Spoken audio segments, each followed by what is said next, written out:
In 1810, a 16-year-old boy on Staten Island borrowed $100 from his mother and bought a small flat-bottomed boat. He used it to ferry passengers between Staten Island and Manhattan. He slept on the boat to avoid paying rent. He ate as little as possible to avoid spending what he earned. 67 years later, that boy died as the richest man in America, with a fortune of $105 million, more than the United States Treasury held at the time. Adjusted for his share of the national economy, economists have estimated that figure translates to somewhere around $143 billion in modern terms. 48 years after his death, 120 of his descendants gathered at Vanderbilt University, the school he had funded, with a single donation. Not one of them was a millionaire. Read that again. One of the greatest fortunes ever assembled in American history, built by a man who once slept on a ferry to save money. Gone. Completely. Within 2 generations of his death. No war took it. No government seized it. The family spent it, divided it, competed with each other over it, and handed the pieces to people who had never once been taught what it had cost to build. The man who could have saved the fortune, and didn't, Cornelius Vanderbilt, nicknamed the Commodore, built his wealth first in shipping and then in railroads, transforming the geography of the United States. He consolidated rail lines across the Northeast, built what became Grand Central Depot in New York City, and eventually controlled the first continuous rail service between New York and Chicago. By the time he died in January 1877, his empire touched almost every major city on the eastern seaboard. But here is the detail that explains everything that came after. Cornelius is reported to have said to his son William that any fool can make a fortune. It takes a man of brains to hold on to it. He said it, he believed it, and then he built a system that made holding on to it almost impossible. In his will, he left 95% of his estate to his son William and 4 grandsons. His daughters received comparatively small amounts. His other surviving son, whom he considered a wastrel, received only the income from a modest trust fund. The logic seemed sound. Concentrate the money in the hands of the most capable heir, keep the empire intact, avoid fragmenting it across too many people. In practice, it planted the first seed of the collapse, because it meant the fortune would be concentrated not in a structure, not in a set of rules, but in the personal character of whoever inherited it next. And personal character, unlike a trust, cannot be guaranteed to survive a generation. The son who doubled it, and then divided it. Billy Vanderbilt wasn't as ambitious as his father, but he was obsessed with preserving wealth, and would nitpick over expenses. He was disciplined, cautious, and focused in ways that surprised people who expected the Commodore's son to be pampered. With smart budgeting and a strong business acumen, Billy was able to double his inheritance to nearly $200 million, making him the richest man in the world by 1883. For 8 years, he held the line. He ran the railroads efficiently. He kept the spending reasonable by Vanderbilt standards. He understood what he had. Then he died in 1885, just 8 years after his father. And in his final decision, he made the single choice that no financial structure could survive. Rather than entrusting the fortune to the most business-savvy descendant, he divided it between his 2 eldest sons so they could share the heavy responsibility. That sentence is the pivot point of the entire story. Not the parties, not the mansions, not the spending that came later.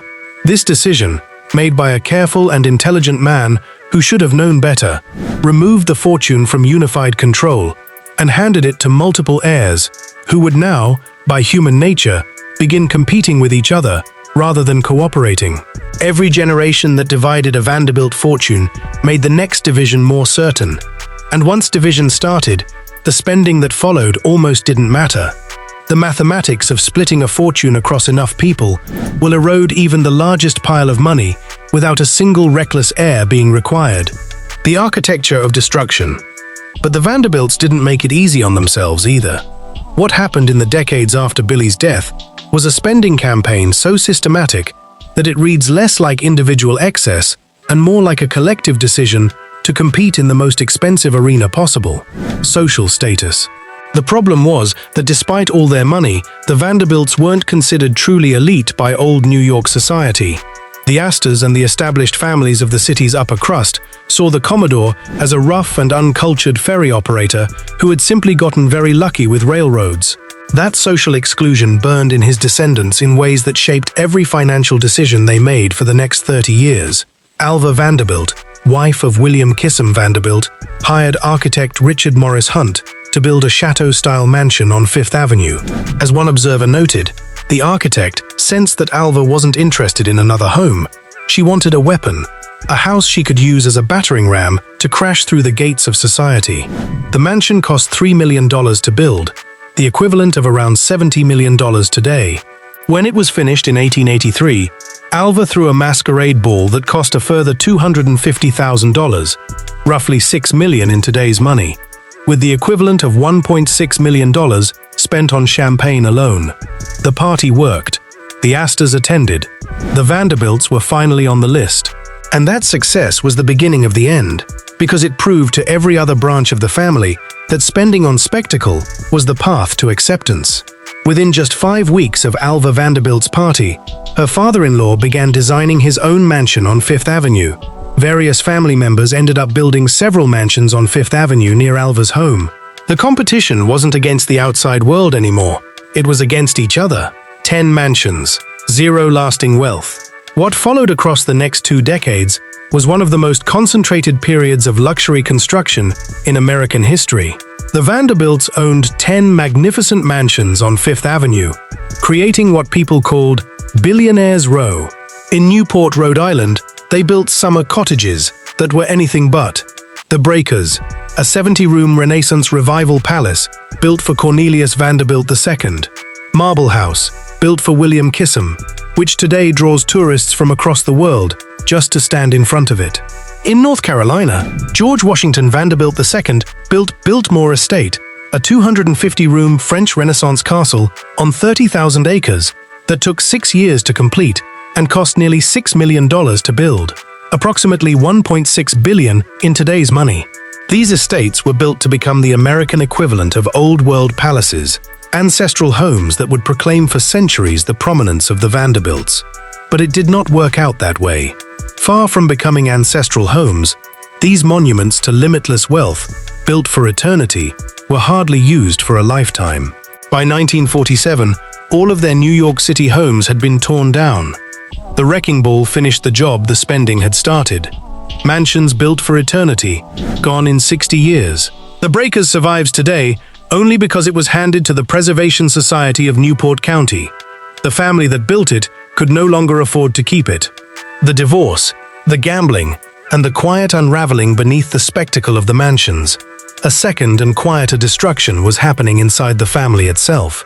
William Kissam Vanderbilt retired from business soon after taking over the railroads to concentrate on his yachts and thoroughbred horses, while brother George Vanderbilt's Biltmore Estate ate into his branch of the family fortune. One grandson, Reginald Vanderbilt, became known as an avid gambler and playboy, and died penniless despite his $1 million inheritance. Divorce carved out its own portion. William Kissam Vanderbilt lost a large portion of his wealth in a divorce settlement from Alva. In 1895, Alva arranged the marriage of her daughter Consuelo Vanderbilt to Charles Spencer Churchill, the 9th Duke of Marlborough, a loveless arrangement that was essentially a financial transaction in both directions.